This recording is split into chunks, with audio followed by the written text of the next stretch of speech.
Les amis, un plaisir de vous retrouver. On va parler aujourd'hui d'une souris, la Razer Basilisk V3. J'ai pas la V2 qui est présente ici aujourd'hui, mais on va faire quand même quelques comparaisons pour voir quels sont les changements, les améliorations qui ont été apportées. J'ai fait des recherches pour vous. On va voir tout ça ensemble. Allez, c'est parti, on va la voir de plus près. Pour commencer, il faut dire que cette nouvelle version, la V3, ressemble énormément à la V2. Je vous mets l'image juste ici et vous allez voir qu'elle est quasiment pareille à première vue, donc dès qu'on la regarde comme ça. Au niveau des dimensions, on est sur un 130 x 60 x 45 mm. La coque, elle, est en noir mat. On a les lignes en brillant et également deux touches ici sur le côté en brillant. Sinon, le reste, on reste sur du noir mat et bien entendu, ici, les deux côtés avec la matière antidérapante. Dans l'ensemble, on se retrouve quasiment avec la même chose en termes de matière sur la V2, ce qui n'est pas un mauvais point de ne pas avoir apporté quelque chose de nouveau sur le revêtement et sur le design en soi de la souris, puisque déjà sur la V2, c'était très bien. Et donc là, on a une souris qui est quasiment la même en termes de matière, tout ce qui a été utilisé. C'est presque pareil et c'est très bien. On est avec une belle souris qui se positionne bien dans le creux de la main et qui est uniquement pour les droitiers. Alors elle pèse environ 100 grammes, presque 10 grammes de plus que la V2. Je vais maintenant la brancher pour voir le RGB. Bien entendu, le branchement se fait avec l'USB type A, toujours de la couleur verte de chez Razer. On retrouve le RGB à la base du châssis tout autour ici à l'arrière. Elle est accompagnée bien entendu avec le logo et la molette. Le RGB est personnalisable sur le logiciel Synapse proposé par la marque. Le RGB sur la V2 était seulement sur le logo et la molette. Et là, on a ajouté sur la V3 le plus, donc c'est le RGB tout autour à la base du châssis qui va en fait faire du reflet. Ce reflet qui va être sur votre bureau, sur le tapis de bureau ou le bureau directement et qui va donner un meilleur aspect, qui va donner ce côté un peu plus chic à cette souris. On a 11 boutons sur cette souris qui étaient déjà présents sur la V2, à savoir les deux boutons principaux à interrupteur optique mécanique, ceux de la molette, le bouton placé sous la souris qui permet de changer le profil de personnalisation préenregistré, deux boutons supplémentaires ici qui tombent parfaitement sur le pouce et une ailette qui va nous permettre de reposer le pouce dessus. On retrouve également sur la gauche un autre bouton qui est beaucoup plus imposant que sur la V2, qui est fixe cette fois-ci parce que sur la V2, ce bouton était amovible. C'est le bouton Sniper qui permet de réduire la sensibilité du capteur, notamment pour les joueurs FPS. Puis vous pouvez instantanément retrouver une sensibilité normale une fois le bouton relâché, ce qui donne énormément de précision, notamment surtout pour les joueurs FPS. Voilà, c'est vraiment pour favoriser les joueurs FPS, sinon en réalité je ne vois pas à quoi d'autre ça peut servir. Et pour finir, les deux boutons présents devant la molette juste ici. Si tu aimes le RGB comme je dis souvent, tu vas aimer cette souris. En plus, on n'est pas sur une souris où on a un RGB très abusif. Je trouve ça vraiment pas mal. Il y a vraiment quelque chose d'intéressant qui a été ajouté à cette souris. Et si on compare par exemple par rapport à la G502 que j'ai actuellement, je vais les comparer parce que c'est vraiment deux souris qui ont vraiment beaucoup de points communs, surtout déjà sur l'aspect visuel en général, sur le design, elle est quasiment pareille.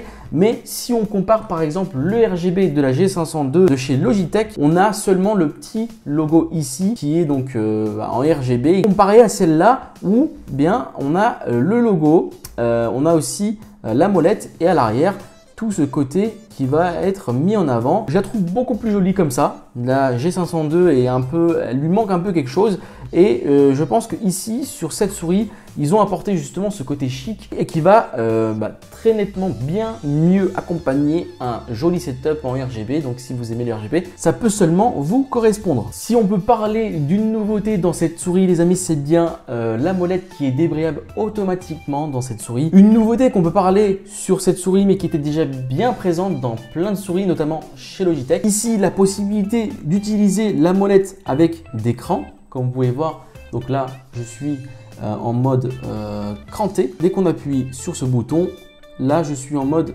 lisse, donc plus rien n'arrête la molette en fait. Voilà, on est sur quelque chose qui va défiler beaucoup plus vite, notamment sur une page web, etc. Et si j'appuie, hop, la molette s'arrête et là je repasse en mode cranté. Avec le logiciel Synapse, on va pouvoir automatiser justement ces deux modes, le mode cranté ou le mode lisse. Dès que je vais balancer très rapidement, ça va automatiquement activer le mode lisse et me permettre d'être beaucoup plus rapide au niveau du défilement.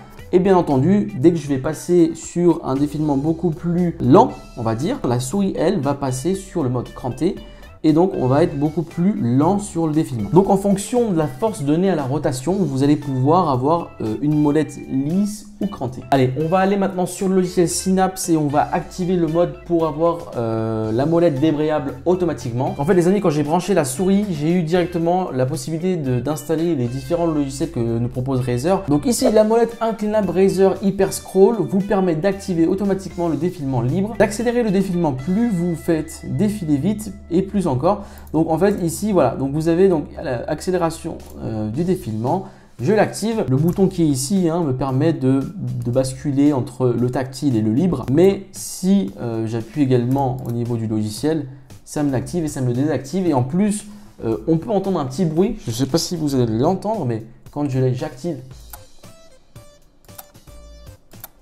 on entend clairement en fait quand c'est activé ou désactivé. On a la molette intelligente ici et c'est ce dont je vous parlais tout à l'heure, la molette débrayable automatiquement suivant la force que vous mettez sur la rotation. Par exemple, si j'active la molette intelligente, vous voyez ici c'est cranté et là voilà, c'est parti, on est en mode lisse et vous allez voir que si je reviens sur une rotation beaucoup plus précise, on va revenir automatiquement sur le mode cranté. Voilà pour cette nouveauté les amis, c'est très intéressant, moi j'aime beaucoup. Alors le mode cranté, ici on l'a déjà par exemple sur la G502 qui date déjà comme souris, elle a déjà beaucoup d'années, plusieurs années devant elle. On l'a déjà ici, voilà, donc après il n'y a pas la version intelligente de la molette, mais ici on pouvait déjà avoir le mode cranté ou le mode lisse sur cette souris. Et là on a cette version avec le mode cranté ou lisse mais en version automatique et je trouve ça intéressant qui la complète au final et carrément ça devient une souris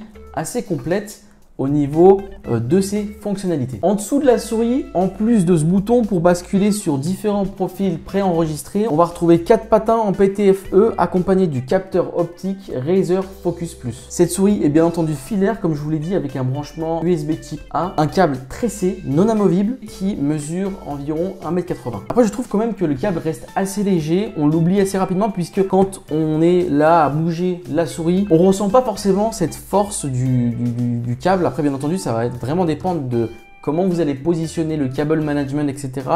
Ça peut être embêtant. Si vous préférez quelque chose de sans fil, il faudrait malheureusement s'orienter vers autre chose, vers une autre marque ou vers une autre gamme de chez Razer. Sinon, j'ai envie de dire, il n'y a rien de plus et en termes de nouveauté par rapport à la V2, on n'a pas un changement radical, quelque chose de vraiment très nouveau. Après, cette souris dans l'ensemble a quelque chose de soigné, la forme et la construction est soignée. C'est pour ça aussi qu'ils ont, je pense, gardé la base justement de cette V2. Ils ont voulu tout simplement ajouter quelques trucs sur cette nouvelle version. Ils sont restés assez sobres sur les nouveautés. Ça reste une très bonne souris pour moi. Je pense même qu'elle fait partie de mes souris préférées. Je sais que beaucoup disent que les souris filaires c'est horrible, c'est quelque chose qu'ils ne peuvent malheureusement pas concevoir. Moi ça me dérange pas, personnellement j'ai pas de souci avec ça et donc si vous n'êtes pas filaire, malheureusement cette souris elle n'existe pas en mode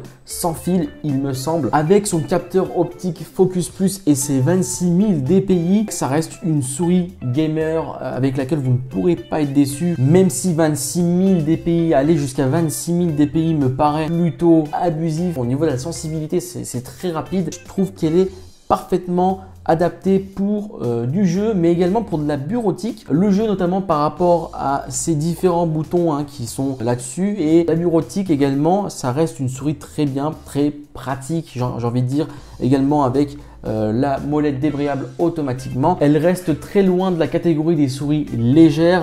On va tout de même revenir un petit peu sur le logiciel histoire de voir quelles sont les performances qu'on peut modifier, personnaliser pour cette souris. Sur le logiciel les amis, donc on peut voir qu'il y a énormément de choses personnalisables, notamment le RGB mais également les différents boutons, la molette comme on l'a vu tout à l'heure. On va passer aux performances, vous allez voir, donc voilà, on est à 100 dpi, on peut aller jusqu'à 26 000.